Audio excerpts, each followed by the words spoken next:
All right, we welcome in Daniel Wilco, who currently runs the Bracket Challenge game and also has done deep research on all things brackets. We're going to talk brackets in general and how we kind of got to where we are. Wilco, you there? How you doing?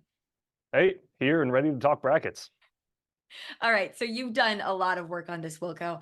I want you to take me back to the beginning. How did brackets and March Madness brackets become the phenomenon they are? Let's go back to the beginning and the origin of an actual bracket.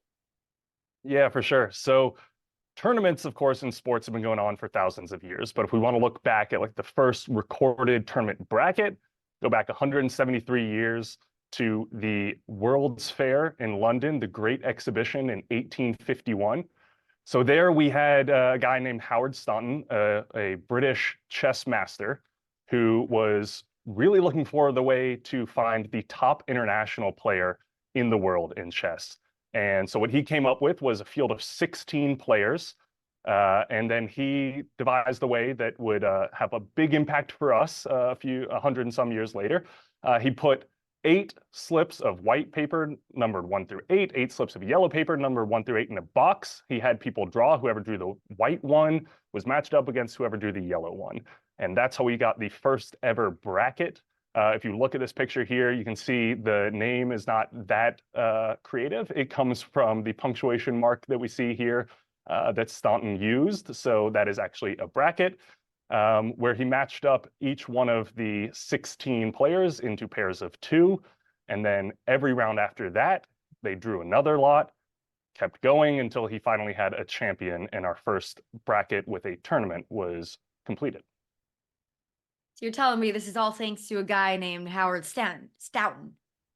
Yeah, I don't know why he's not in the one shining moment every year. All right, well, let's fast forward a little bit to how the bracket actually started with basketball and the first NCAA tournament. Yeah, so in 1939, we had the first NCAA tournament, which was actually run by the NABC at that time, but we had 8 teams. They competed in a single elimination bracket for the most part. There was actually a consolation game for third place in the West region in that year. But so there were 8 games, 1 champion, Oregon in 1939, and a history that would span, the next 100 so years was born with the NCAA tournament. And then we ended up expanding, right, to 64 teams. Just a little And bit. things got more popular with brackets. Yes. So the tournament went through a lot of changes over the next few years.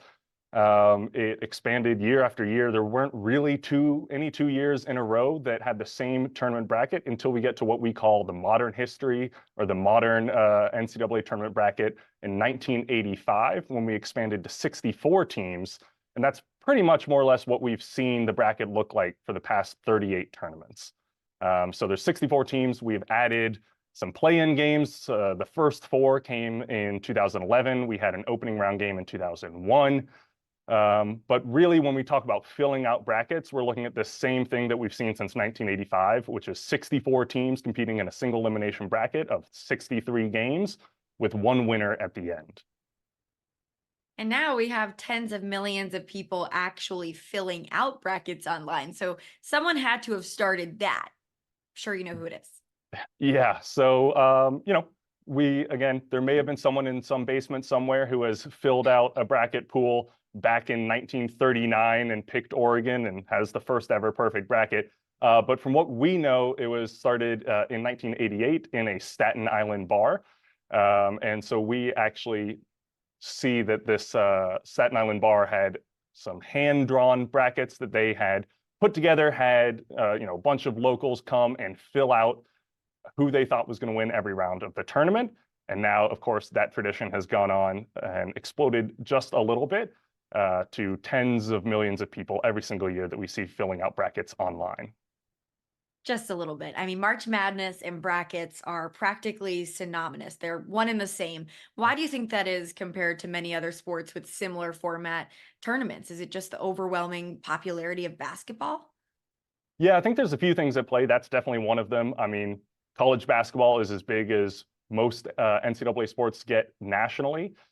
So there's a lot of draw for this tournament. It's always fun. It's a very chaotic tournament. When you have 64 teams, or 68 if you count the first four, a lot can happen. We've seen 16 seeds beat 1 seeds a couple times now in the past few years. There's always fun buzzer beaters, upsets. It's really something that captures the nation's attention for a couple weeks in March, which we always love to see. The single elimination bracket also helps. It's very easy for fans to look at and figure out what's going on. No offense to college baseball, but the College Baseball World Series bracket with double elimination is a little trickier to explain or to understand on a first look. But here you can see you win the game, you move to the next line. There's the brackets help you out there. There's lines that point you exactly where you got to go. And then there's also, it's pretty user-friendly for a lot of people. I think we all have friends or family members who don't follow sports at all, but love every March to fill out a bracket based on their favorite color, their favorite mascot, or anything like that. And, it may pain some of us who spend our all waking hours focusing on brackets, but those mascots and colors tend to beat us anyways.